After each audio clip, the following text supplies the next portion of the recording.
The Reverend Martin Luther King Jr. was killed by a sniper's single shot in 1968. He told me on more than one occasion, Joe, I'm not going to make 40. He died at 39. A small-time thief, James Earl Ray, was arrested and charged with the assassination. But was Ray the assassin or a fall guy?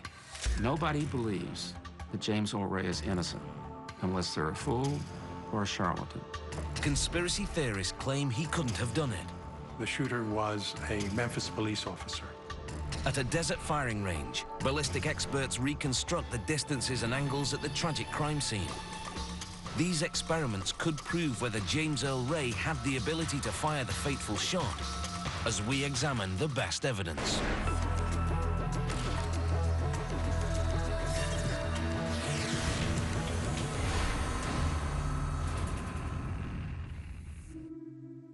On April the 4th, 1968, a sharpshooter brought down one of the most influential American civil rights leaders in history, Dr. Martin Luther King Jr.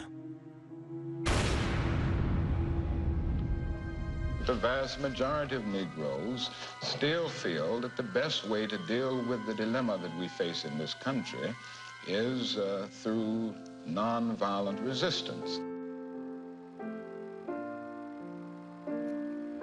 His death was an American tragedy.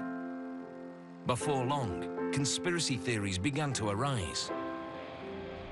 One man, James Earl Ray, went to jail for the crime. But was he the real killer? And if so, did he act alone? I'm convinced beyond the shadow of a doubt that James Earl Ray was the only assassin on April 4th of '68. And of course, the proof of the pudding is not only did he do it, but he got caught at doing it. But others don't believe Ray could have acted alone, and they claim to have evidence that proves Dr. King's murder was masterminded by others. He was definitely not the shooter. The one question we didn't know was whether or not he was knowingly involved. The government may have known even if they didn't participate. They may have known about the plot to kill Dr. King. Whether or not one or more people were behind the assassination of Martin Luther King, why was he a target in the first place? We want freedom! We want freedom! Throughout the 1950s and 60s, the Reverend Martin Luther King Jr. was a prominent and influential advocate for change in American society. He was committed to nonviolence. Reverend Joseph Lowry met Dr. King when they were both young pastors. They remained good friends. Martin was perfect by disposition, by patience, inner strength. He was God's choice. We will be able to speed up that day when all of God's children, black men and white men, Jews and Gentiles, Protestants and Catholics, will be able to join hands and sing in the words of the old Negro spiritual, free at last, free at last, thank God Almighty, we are free at last. He had everything that ought to be found in a leader. In late March 1968, Dr. King traveled to Memphis, Tennessee, to support striking black sanitation workers. They were seeking equal treatment in the workplace. He returned to Memphis on the 3rd of April and delivered a moving and chillingly prophetic speech. Like anybody, I would like to live a long life. Longevity has its place. But I'm not concerned about that now. I just want to do God's will. And He's allowed me to go up to the mountain. And I've looked over and I've seen the promised land. I may not get there with you, but I want you to know tonight that we as a people will get to the promised land. The following evening, he was on the balcony of the Lorraine Motel, heading out for dinner. At 6:01, a single shot from a high-powered rifle cracked through the air. Members of his entourage rushed from their rooms. The bullet tore through his jaw. It severed his spinal cord and pierced vital arteries. At 7:05, he was pronounced dead at St. Joseph's Hospital. The assassination triggered riots in 60 American cities. 2 months after King's death, James Earl Ray was arrested at London's Heathrow Airport, carrying a false Canadian passport. Investigators had begun a manhunt for him after his fingerprints had been found on the presumed murder weapon and personal items found near the Lorraine Motel. To avoid the death penalty, Ray pleaded guilty. A trial was waived and he was given a 99-year sentence. 3 days later, even though he had told the judge he understood that a guilty plea could not be reversed, Ray tried to recant his confession. Despite many attempts to reopen the case, he spent the rest of his life in prison. When they captured James Earl Ray and accused him of being the killer of Martin Luther King, we were pleased. We wanted the culprit brought to justice. But as events unfolded and the facts unfolded, we became aware soon and very soon that James Earl Ray could not have, by himself, planned, conspired, and executed Martin Luther King. Despite the fingerprint evidence and his own confession, doubt has been cast on the prosecutor's assertion that James Earl Ray acted alone. Could he have been framed?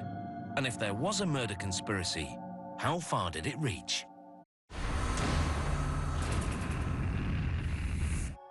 Martin Luther King's renunciation of violence in the struggle for civil rights helped earn him the Nobel Peace Prize in 1964. Yet it was violence that ended his life. A single sniper's bullet felled King in Memphis, Tennessee in April 1968. James Earl Ray pleaded guilty to the crime, then recanted his confession.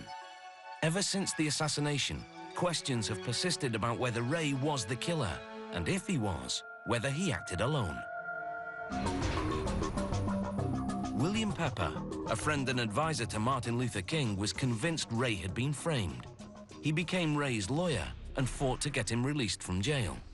We were all told in America that he was a violent, racist killer. That was one of the motives, was racism. That was simply not the case. James Earl Ray had served in the US Army 20 years earlier, and his marksmanship then was mediocre. There was no evidence that that had changed. We have no reason to believe that he had those kind of skills, that he was a kind of sharpshooter. According to Ray, he was set up by a mysterious man named Raoul to take the fall for the real killer.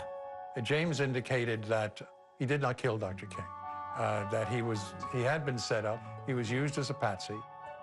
Ray, a petty criminal for most of his life, claimed he'd been helping Raoul smuggle guns into Mexico. In exchange, Raoul was going to provide him with a new identity so Ray could flee the United States. Raoul promised him papers. He said, but it'll take a little time, you're going to have to be patient, and why don't you do some work for me, and I'll work on getting you the papers. Ray claimed that Raoul had instructed him to buy a Remington Game Master 3006 rifle, go to Memphis, and check into a particular boarding house. It just happened to overlook the motel where Dr. King stayed when he was in the city. Ray said that Raoul met him, took the rifle, and sent him on some errands. Ray maintained that when he returned, Dr. King had already been shot. It has been confirmed that the Reverend King has been shot once. The police were everywhere. And so he just then, because he's an escaped convict, he went off in another direction, heard about the death of Dr. King as he was driving toward Atlanta. Ray obtained a false passport and fled the country.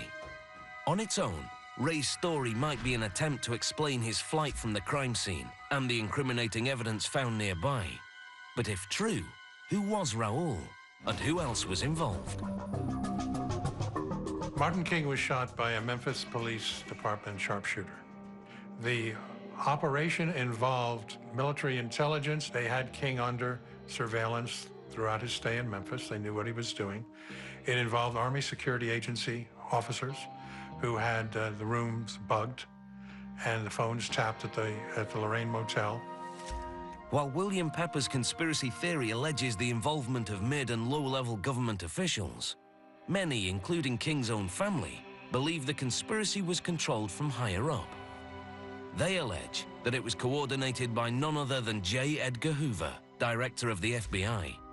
the motive for Dr. King's assassination wasn't because he'd led the fight against segregation, but because he'd moved on to new causes: the Vietnam War and American social inequality.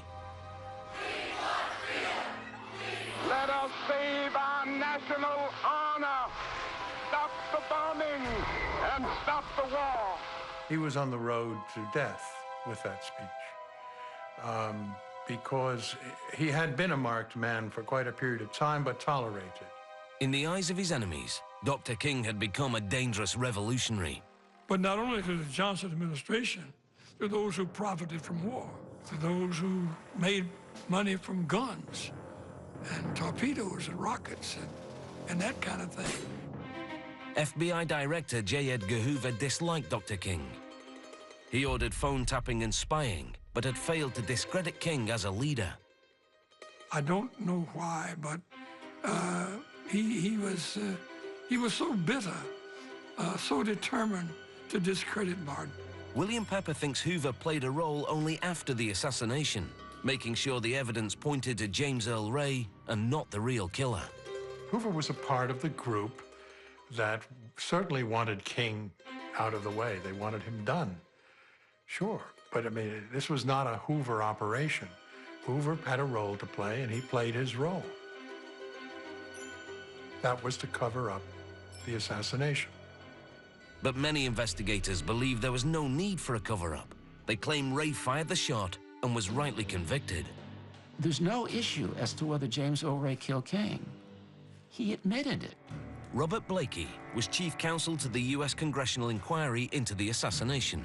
There's no evidence sounder than a guilty plea. The conspiracy theorists can say, oh, he was a patsy and he didn't really do it, somebody else did it. Hey, James Earl Ray admitted it. Gerald Posner is an investigative journalist who has examined the case against Ray. He maintains that Ray told William Pepper and anyone else who'd listen a pack of self-serving lies. Ray was an inveterate liar, and a very good liar. Not that great, because he changed his story too many times to be a great liar, but he was at least, you had to give him an A for effort. Perhaps the conspiracy theorists want to believe that a loner couldn't have pulled off the deed. Somehow, we need as a society to believe that the end of the life of a great public servant like Martin Luther King must come at the hands of nefarious forces who are so clever and so good that they are capable of taking someone down like King. But you know, that's often how these great people fall, is the person who gets underneath the radar that nobody's looking at, gets in and pulls it off, and that's exactly the way it happened here. However, what happened that April day in Memphis is far from clear. Conspiracy skeptics contend that James Earl Ray had the means, motive, and opportunity to commit murder. For Ray, I think there were two parts involved in killing King. I think he had a denigrating view of blacks that was in fact racist. It made it easier to kill King, and he was also looking to cash in on it. Racists had fought a losing battle against Martin Luther King and the civil rights movement for nearly 20 years. And in the charged atmosphere of the period, killing people who challenged their beliefs had plenty of precedent. The congressional investigation found a connection between a well-funded racist group and Ray. Robert Blakey believes that provided the motive for the assassination. We found in St. Louis, in the neighborhood in which the James Earl Ray's brother had a tavern, that there were a group of members of the American Party who met in the tavern. And we learned that one of the principal movers and shakers made an offer to a man named Byers for $50,000 to kill Dr. King. So we think that the fact of that offer, $50,000 to kill King, got to the Ray brothers, and from the Ray brothers, it got to James Earl Ray. That would be the explanation for his motive in the assassination. He did it for money.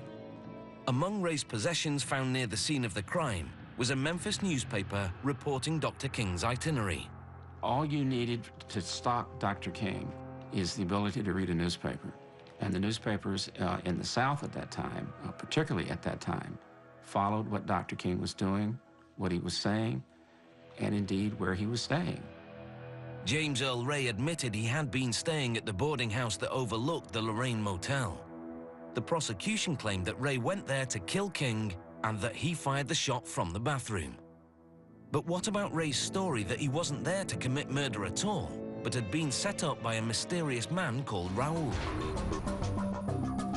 Raoul was never found. Robert Blakey says there's a good reason for that. What we were able to do is come to the conclusion that Raoul did not exist as a single individual, that in fact what he was a composite of his brothers. He was in contact with his brothers periodically, and what Ray did is he transformed that into a Raoul and explained it as one. And there just is no credible evidence, no substantial evidence that Raoul ever existed. If there was no Raoul, Ray's version of events crumbles, and so do many of the arguments put forward by the conspiracy theorists. The most controversial conspiracy theory is that the US government and FBI Director J. Edgar Hoover were involved. To Robert Blakey, those theories contradict the available evidence and defy logic. If you posit that Hoover is the gray eminence behind it all, and that he picks James Earl Ray as a stupid, corrupt criminal, petty criminal out of prison, and then the actual assassination is done by a sophisticated hitman, and then evidence is planted to incriminate James Earl Ray. No. Great book, great screenplay, maybe. Speculation is cheap. Evidence is dear. There's no evidence for that sort of fairy tale story to inculpate J. Edgar Hoover. Hoover's ideal was to denigrate King, was to destroy him, to make him a man disgraced in his own time, was to have his sexual exploits become part of the public record. That's what Hoover wanted, was humiliation of King, not King dead. But 4 decades after Martin Luther King Jr. was assassinated, the conspiracy theories have not been laid to rest. The reason why there's an avid conspiracy around the case, to me, is quite understandable. You have a civil rights leader in the late 1960s who is irritating, aggravating, and getting under the skin of some very powerful people in the establishment. The man who's identified as the assassin is arrested in London. A simple country boy ends up in another country, and you wonder how he gets there, comes back to America, pleads guilty, and the next day says, by the way, it really wasn't me.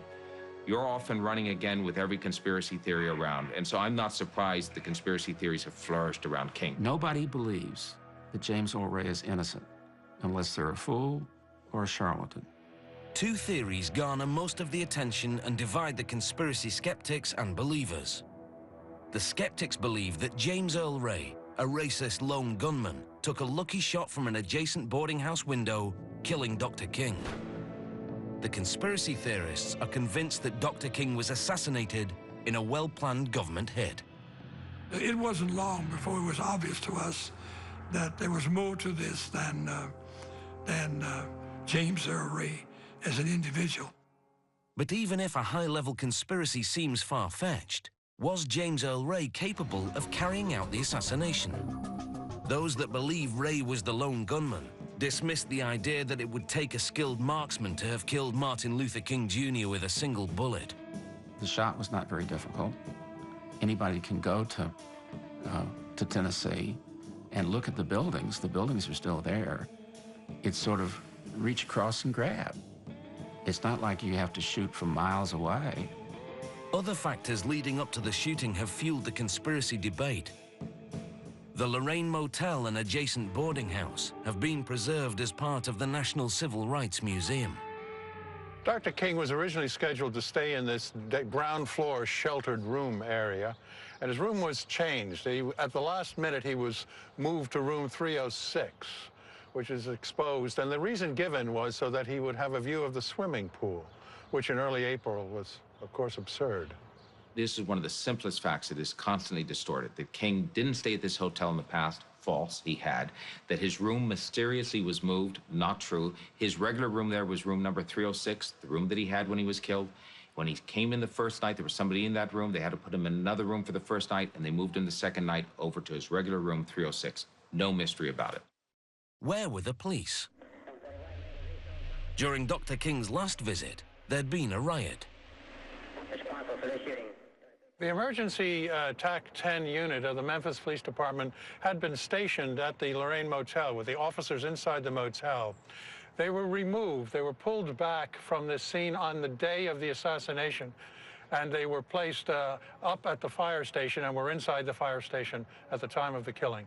First of all, the security that was reduced around Dr. King in Memphis was at the request of many of Dr. King's aides who did not want him there for a sanitation strike that he was supporting workers on, to be surrounded by an armed presence wherever he went. So the notion that the security detail was pulled off King to make possible the assassination, which of course would raise implications about the Memphis police, is in point of fact false.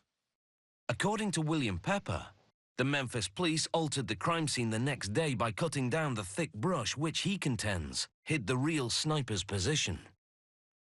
Two policemen told me how difficult it was for them to cut through the brush when they came up shortly after the killing. So this was a heavily foliated area, and it's very difficult to imagine what it looked like then. But some reports say the brush was cut to preserve evidence for further examination elsewhere. Despite all the acrimony and debate surrounding the assassination, there remains some indisputable physical evidence. Ray's rifle was found nearby. It had Ray's fingerprints on it, and the rifle was in a bag with his personal effects. Conspiracy believers say that's all just a bit too tidy.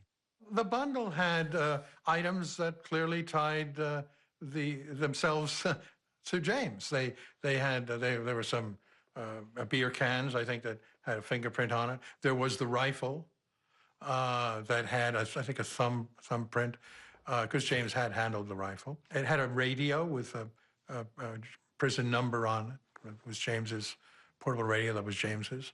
So it was put there just really to lead to him. I've heard it said sometimes that the only thing missing from the bundle in front, it was near the flop house, was James Earl Ray's business card, that it was the perfect setup apparatus, that everything was there to tie him into the crime. To a conspiracy theorist, it would mean that they were planted 1, 1, 1, and 1. To me, viewing it as really Ray dropping it, it means that he did try to wipe them off, succeeded in every case but a few prints in a large bundle, and those came back to haunt him.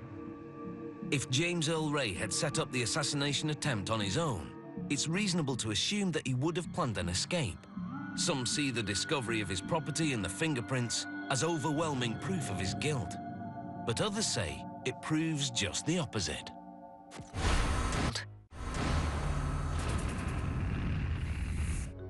In the eyes of the prosecutors, James Earl Ray conceived and carried out the assassination of the Reverend Martin Luther King Jr. on his own. A congressional committee agreed.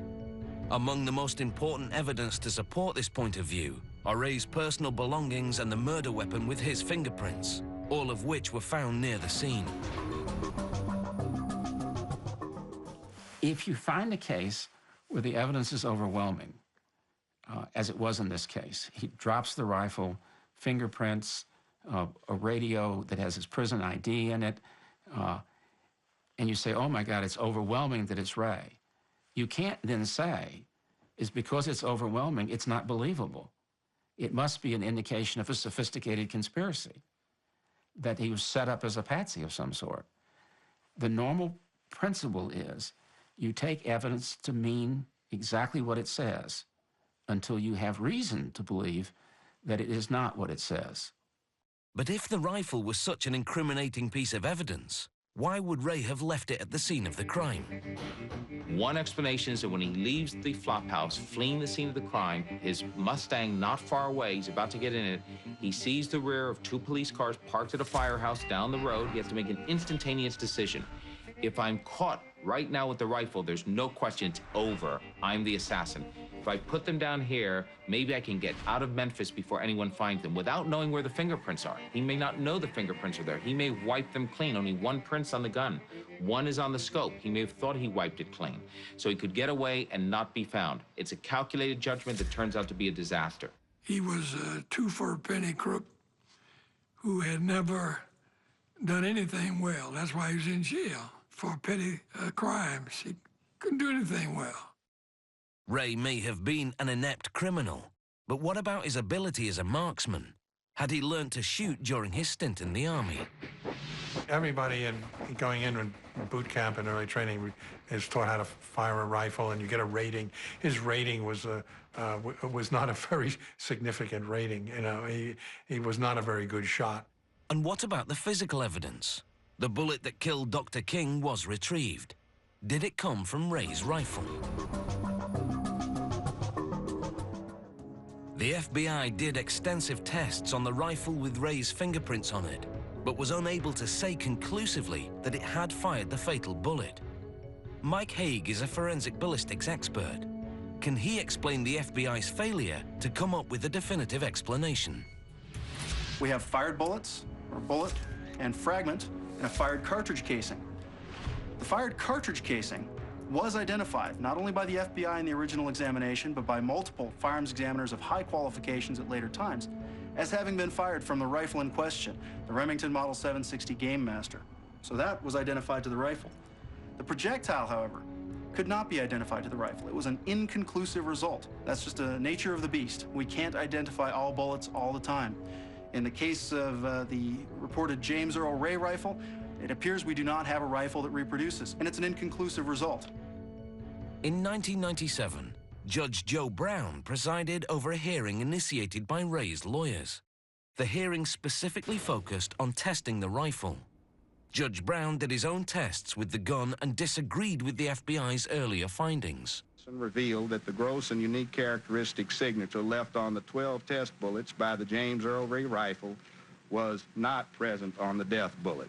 I examined the rifle at some great length. There appeared to be, on my examination, a very peculiar manufacturing flaw in the barrel. About 3/4 of the test bullets they fired through the rifle showed this very peculiar defect. When compared with the remains of the bullet removed from Dr. King's body, it was apparent that this was no way, no how the same weapon. But there was concern over Judge Brown's impartiality in the case, and he was removed. A replacement judge was never appointed, and James Earl Ray died in prison the following year at the age of 70. While the forensics on the bullet were inconclusive, the detective work linking Ray to the rifle was irrefutable. But making the case that Ray was the gunman required a belief that he was capable of hitting a man with a single rifle shot from a distance of 70 meters. An experiment at a firing range in the New Mexico desert will assess what level of marksmanship is needed to hit such a target. To make the experiment as authentic as possible, the site of the shooting, preserved as part of the National Civil Rights Museum, must be examined. Manny Capelson is a marksman and firearms expert. He'll be taking key measurements from the boarding house room across to the Lorraine Motel. We're here at the bathroom from which James Earl Ray is believed to have fired the shot that killed Dr. Martin Luther King Jr. We can't actually get into the bathroom because of this glass wall that's been put here by the museum to preserve it. But we can easily see that James Earl Ray could have sat on the edge of the bathtub and rested his rifle on the windowsill to make the shot across the street to the Lorraine Motel. In fact, if Ray rested his rifle on the hard wooden windowsill, as many inexpert riflemen would do, that would cause the rifle to jump upward when fired, and it would cause the bullet to strike high. This might explain why a bullet which would likely have been aimed for the center of Dr. King's chest, in fact, struck him in the jaw. And even more so if Dr. King was leaning forward on the balcony railing, speaking to people below him, that would lessen the distance between the chest and the jaw. Now, I can't get to this actual window to measure the distance across to the Lorraine Motel, but what I can do is go to the next window, and that would have been the adjacent window in the boarding house room that James Earl Ray was renting. Manny uses a laser rangefinder to calculate the distance and angle of the shot. And my rangefinder tells me that the distance to the stand-in from this window is 72 yards with a 5-degree downward angle. For the experiment, a rifle nearly identical to the Gamemaster recovered near the murder scene will be used. But there is some controversy over the bullet. Judge Joe Brown questions not only the type of bullet, but also the position from which it was fired. This is a .30 caliber weapon. You're firing a bullet that's supposed to struck the target from less than 100 yards away. Why do I see a mushroom that's consistent with pulling this type of bullet out of, say, an antelope at about 400 yards? In other words, the extent of the mushroom on the bullet was not what you expected. That indicated to me initially that it must have been fired from a range much further away than the theory postulated. Ballistics expert Mike Haig feels the mushroom shape of the bullet recovered from Dr. King's body indicates that a soft-point bullet was used in the assassination. To understand what's going on in this case, you have to have a good basic knowledge of ammunition and firearm. After you've fired into the cotton box, you simply disassemble it in halves, pull out the cotton material, lay it out on the floor, and go searching for your bullet. And this is where it gets time-consuming, because it's probably in this roll. At this point, we'll lay it out on the floor and feel for the bullet.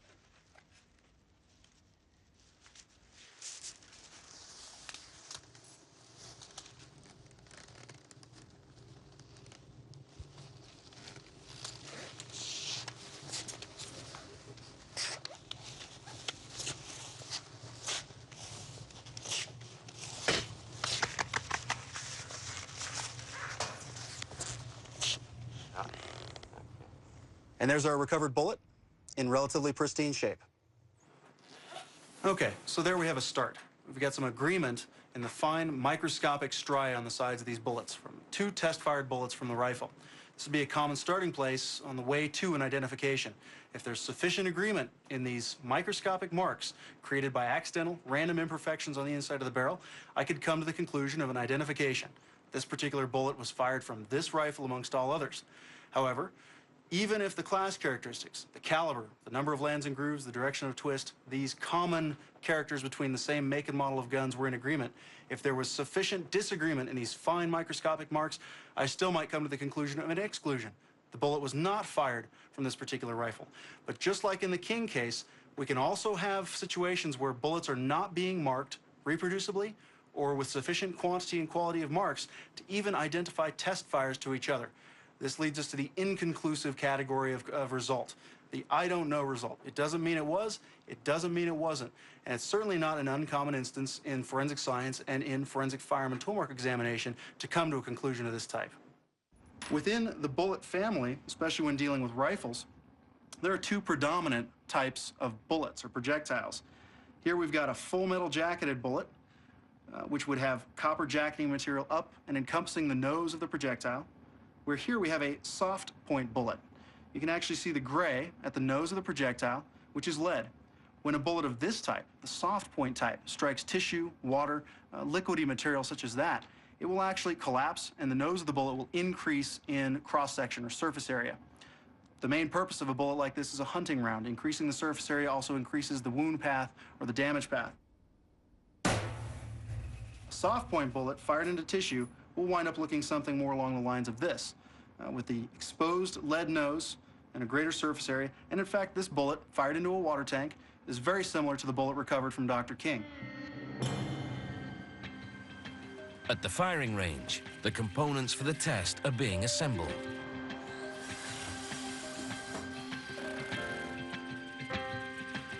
The boarding house bathroom and the Lorraine Motel balcony are being set up under the supervision of Delaney Marsh, a professional set builder. So what we're doing now is we're going to put a mock-up of where the road ran between the building of the shooter and the hotel. And what we're going to do is lay this road out 20 feet parallel to the hotel, 35 feet out. No detail is insignificant. Even the bathtub is an identical clawfoot model. To achieve the correct angle, the recreated bathroom is mounted on a scissor lift and raised to a precise height, as long as the relationship between the target and the window are true to those at the murder scene. The elevation of the balcony is not important. We're here at the balcony of the Lorraine Motel, and we have a target frame that's been built to be exactly 5 feet 7 inches high, which is the same as Dr. King's height. I'm stapling up to it an orange police silhouette target, and in the center of the head, I'm going to place a bullseye that'll make it easier to see our shots.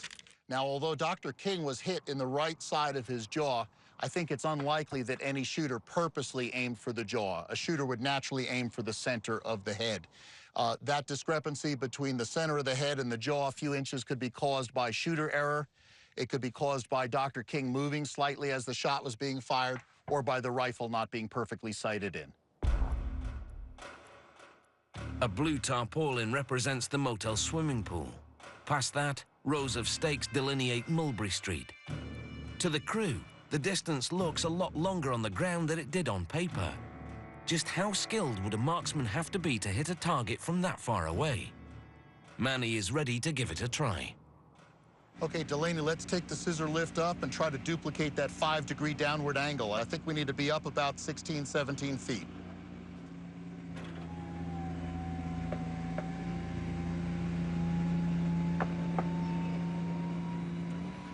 All right, let me get a reading here. We need a few more feet up if you can. Okay, we've got it. That's 5 degrees. Manny has years of experience shooting a rifle with telescopic sights. If he can't make the shot, it's highly unlikely that a far less skilled gunman could have hit the target. James Earl Ray could either have sat on the edge of the tub like I'm doing. That would allow him to make the best use of the windowsill, or he could have kneeled back in the tub. That would have exposed a little bit less of himself out the window. Now I'm going to try the shot.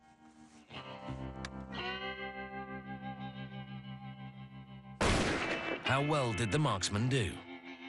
I can see the hit through the scope. It's in the head of the target. It's a little bit to the right of center, but it's still within that bullseye. As you can see, this is not a very difficult shot for a skilled marksman. Now let's try it with 2 less experienced shooters. Tom Thomasay has shot a rifle before, but has no formal training.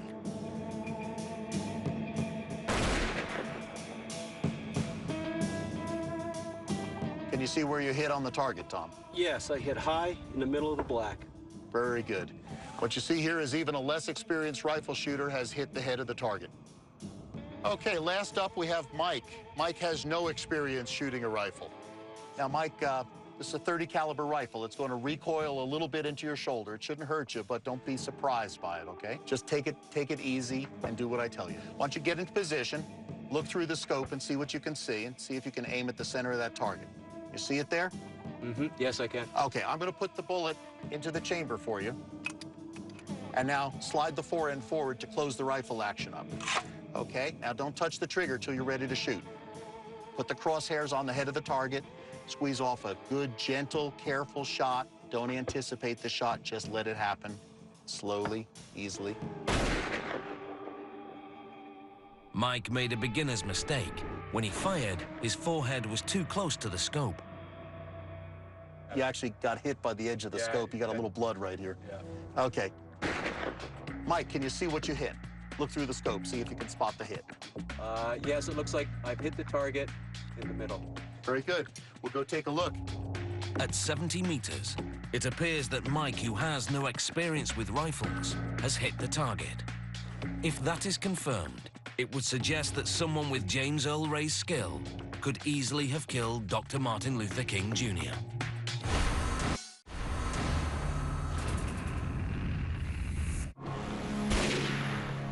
At a test site in the New Mexico desert, 3 people have reenacted the rifle shot that killed the Reverend Martin Luther King Jr.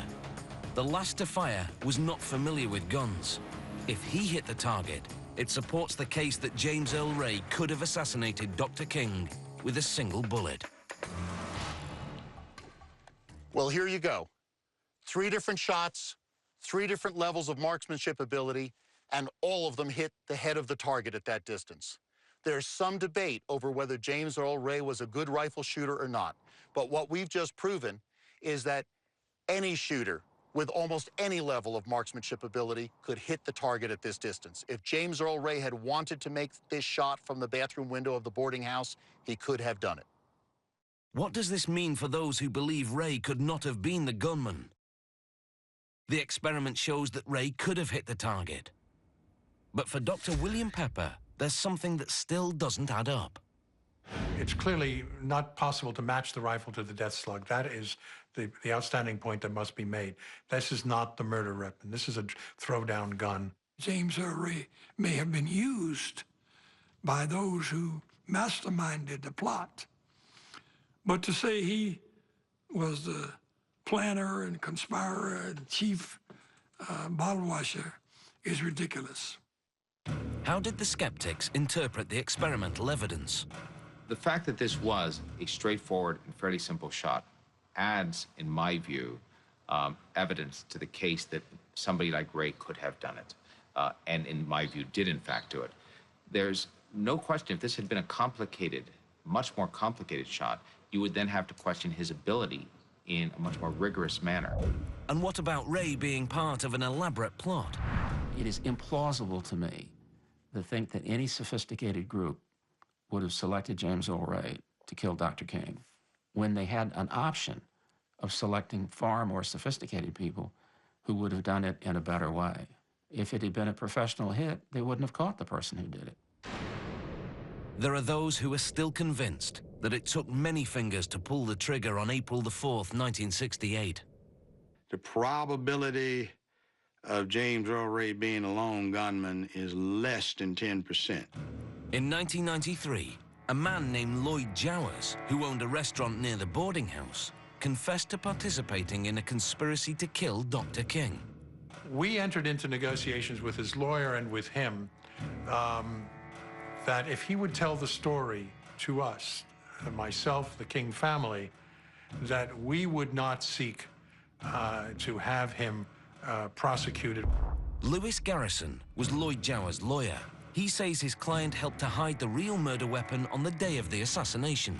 We had one lady, one witness, who said that he came in and had a gun in his hand and disassembled it, which he said that he took the gun from someone who he thought was a police officer, and that he disassembled it and wrapped it up in a tablecloth and put it up under his counter.